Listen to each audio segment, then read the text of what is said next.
Hi friends, welcome to voice of the people. సినీ నటుడు, సామాజిక ఉద్యమకారుడు ప్రకాష్ రాజ్ ఏప్రిల్ 17, 2025 ఆంధ్రజ్యోతి దినపత్రిక కోసం ఎవరు దేశభక్తుడు, ఎవరు దేశద్రోహి అని ఒక మంచి ఆర్టికల్ రాశారు. ఆ ఆర్టికల్ చాలామందికి చేరువ కావాలి అన్న ఉద్దేశంతో ఆ ఆర్టికల్ని ఆడియో రూపంలో మీ అందరి కోసం చదువుతున్నాను, వినండి.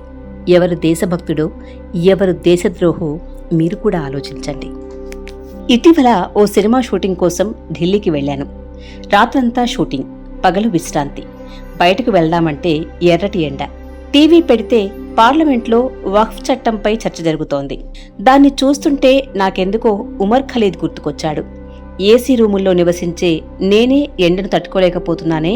5 ఏళ్ల పాటు తీహార్ జైలులో ఈ ఎండను ఉమర్ ఎలా తట్టుకున్నాడా అనిపించింది. నా ఆలోచనలు ఖలీద్ తల్లిదండ్రుల వైపు మళ్ళాయి. ఓసారి వాళ్ళని కలిసి ధైర్యం చెప్తే బావుంటుంది కదా అనుకున్నాను. మా ఇద్దరికీ పరిచయం ఉన్నవారికి ఫోన్ చేశాను. ఉమర్ తల్లిదండ్రులతో వారు మాట్లాడి నేను వాళ్లను కలిసేందుకు వస్తున్నానని చెప్పారు. మార్గమధ్యంలో వాళ్లు కలిశారు. ఉమర్ను వాళ్ళందరూ వారానికోసారి తీహార్ జైల్లో కలుస్తూ ఉంటారు. మీ పనులు మీకుంటాయి. ఇంత హడావిడి జీవితంలో ప్రతివారం ఉమర్ను కలవటానికి సమయం ఎలా కేటాయించగలుగుతున్నారు అని అడిగాను. జైలు జీవితం ఎవరినైనా మార్చేయొచ్చు, అంత క్రూరంగా ఉంటుంది. అమీర్ అని మాకు తెలిసిన ఓ యువకుడున్నాడు. అతన్ని కూడా తప్పుడు అభియోగాలతో జైలుకు పంపారు.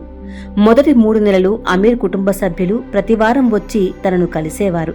కాని వాళ్లది రెక్కాడితే కాని డొక్కాడని పరిస్థితి. దాంతో జైలుకు రావటం తగ్గించారు. వారు రాకపోవడంతో అమీర్లో ఆత్మవిశ్వాసం తగ్గింది. సునాయాసంగా బెయిల్ వచ్చేసే ఆ కేసులో అమీర్ 10 ఏళ్లు జైల్లోనే గడిపాడు. జైలు అతన్ని ఎలా మార్చిందో మా కళ్లతో చూశాం. ఉమర్కు అలాంటి స్థితి రాకూడదని నిర్ణయించుకున్నాం. నీకు అండగా మేమున్నామని చెప్పటానికి ప్రతివారం మాలో ఒకరు వెళ్లి కలిసి వస్తూ ఉంటామని ఉమర్ స్నేహితుడొకరు చెప్పారు. బెయిల్ రాకుండా, విచారణ లేకుండా జైళ్లలో మగ్గుతున్నవారు కొన్ని కోట్ల మంది ఉన్నారు. వారి వేదన కేవలం వారి కుటుంబాలకు, స్నేహితులకు మాత్రమే తెలుస్తుంది. ఉమర్ స్నేహితుల దృష్టిలో అతనొక దేశభక్తుడు.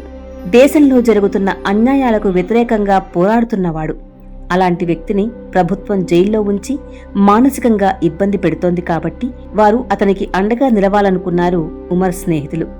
వారిని చూస్తుంటే గర్వంగా అనిపించింది. మేం వెళ్లే సమయానికి ఉమర్ తండ్రి వక్ఫ్ బోర్డ్ సమావేశానికి వెళ్లారు. తల్లి ప్రేమతో మమ్మల్ని ఆహ్వానించింది. పైకి నవ్వుతూ మాకు ఆతిథ్యమిచ్చినా ఆమె కన్నుల్లో ఎంతో బాధ గూడు కట్టుకుని ఉంది. ఆమెను ఎలా ఓదార్చాలో నాకు తెలియలేదు. ఏవో సందర్భం లేని మాటలు మాట్లాడుతున్నాం. మధ్యలో ఎక్కడో ఉమర్ కేసు ప్రస్తావన వచ్చింది. నా కుమారుడు త్వరలో విడుదలవుతాడు, ఖచ్చితంగా బయటకొస్తాడు. మాకు న్యాయ వ్యవస్థపై ఇంకా విశ్వాసం ఉంది అంది. మేము ఆమెను ఓదార్చడానికి వచ్చినట్లు అనిపించలేదు. ఆమె మమ్మల్ని ఓదార్చినట్లు అనిపించింది.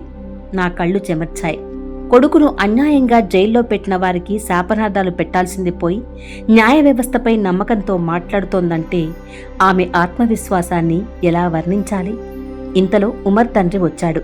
లోపలికి వెళ్లి మా అందరికీ ఛాయ్ కలిపి తీసుకొచ్చాడు. మీ కుమారుడు ఒంటరి కాదు, మేమందరం ఉన్నాం అన్నాను. ఆయన కళ్లల్లో ఒకవైపు విశ్వాసం, మరోవైపు ఆవేదన కనిపిస్తున్నాయి. ఉమర్ తప్పు చేసి జైలుకు వెళ్లలేదు, ప్రజల కోసం పోరాడుతూ జైలుకు వెళ్లాడు. అయినా మనందరం తనతోనే ఉన్నాంగా అన్నారాయన. ఆ తండ్రి ఆత్మవిశ్వాసానికి మనస్సులోనే సెల్యూట్ చేశాను. మాటలు సాగుతున్నాయి. ఉమర్కు బెయిలొచ్చి విడుదలైతే ప్రకాష్ సార్ దగ్గరకు దక్షిణ భారతదేశానికి పంపేద్దాం, అక్కడైతే క్షేమంగా ఉంటాడు బాబా అని ఉమర్ స్నేహితుడొకరన్నారు.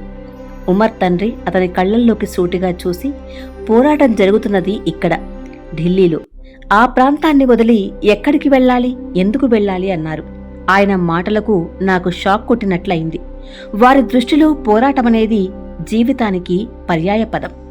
ఒక వ్యక్తికి ఉన్న సహజమైన హక్కులతో, రాజ్యాంగబద్ధంగా ప్రసాదించిన గౌరవంతో ఈ సమాజంలో జీవించాలంటే పోరాడాల్సిందే. జీవచ్ఛవాలుగా ఉండలేం కదా. వర్తమానంలో ఉమర్ను ఎన్ని రకాలుగైనా అనుకోవచ్చు. చరిత్ర మాత్రం భవిష్యత్లో ఉమర్ను, అతని తల్లిదండ్రులను దేశభక్తులుగా గుర్తిస్తుందనే నమ్మకం నాకుంది. ఇక్కడ మనం ఇంకొన్ని విషయాలు కూడా మాట్లాడుకోవాలి. అసలు దేశద్రోహం అంటే ఏమిటనే విషయం తెలియకపోతే ఎవరు దేశభక్తుడో, ఎవరు దేశద్రోహో ఎలా తెలుస్తుంది? ఈ నిర్వచనాలు తెలుసుకోవటానికి ఎప్పటి చరిత్రనో తవ్వాల్సిన అవసరం లేదు. 100 ఏళ్ల నాటి చరిత్రను గమనిస్తే చాలు. మన దేశాన్ని అహింస అనే సూత్రం ద్వారా ఏకతాటిపై ఉంచిన మహాత్ముడు మత సామరస్యమనే సిద్ధాంతాన్ని గాఢంగా నమ్మాడు. దేశమంటే భూభాగం కాదు, దానిలో నివసించే ప్రజలు. వారందరికీ తమకు నచ్చిన మతాన్ని అనుసరించే హక్కు ఉంది. జాతి, మతం, భాషలు వేరు కావచ్చు, కాని అందరూ సోదరులే అని ప్రచారం చేశాడు.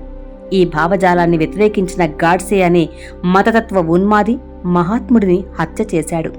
ఈ మధ్యకాలంలో బీజేపీ అధికారంలోకి వచ్చిన తర్వాత గాంధీజీని దేశద్రోహిగా, గాడ్సేను దేశభక్తుడిగా చిత్రీకరించే ప్రయత్నాలు జరుగుతున్నాయి. ప్రస్తుతం బీజేపీ చేతిలో అధికారం ఉంది. తమ విధానాలను అడ్డుకున్నవారు దేశద్రోహులవుతున్నారు. తమ మత మౌఢ్యాన్ని సమ్మతించేవారు అనతి కాలంలోనే దేశభక్తులవుతున్నారు. ఉమర్ కూడా అంతే.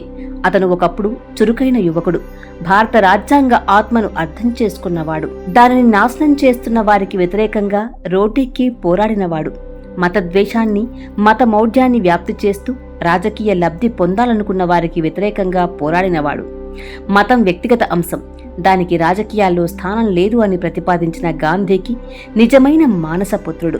సర్వాధికారానికి వ్యతిరేకంగా జరుగుతున్న ఈ పోరాటం మన నుంచి ప్రారంభం కాలేదు, మనతో ఆగిపోదు అని గర్జించిన భగత్ సింగ్ వారసుడు. మన దేశానికి సౌభ్రాతృత్వం అంతరాత్మ. దీన్ని నాశనం చేయడానికి ఉద్దేశించినదే పౌరసత్వ సవరణ చట్టం, CAA.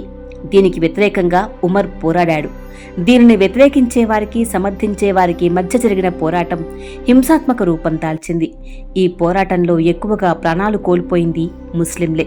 ఈ హింసాత్మక ఘర్షణను ప్రేరేపించే విధంగా ప్రసంగాలు చేసిన పాలక పార్టీ సభ్యులు స్వేచ్ఛగానే తిరుగుతున్నారు, రాజకీయాలు చేస్తున్నారు.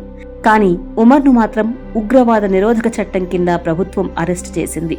కింది కోర్టులన్నీ ఉమర్కు బెయిల్ ఇవ్వటానికి నిరాకరించాయి.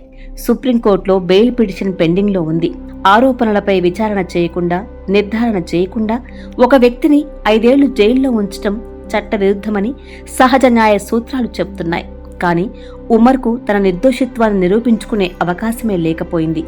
20 నిమిషాల సమయం ఇవ్వమనండి, ఉమర్ ఏ అపరాధమూ చేయలేదని నిరూపిస్తా అంటాడు ఆయన తరపు న్యాయవాది.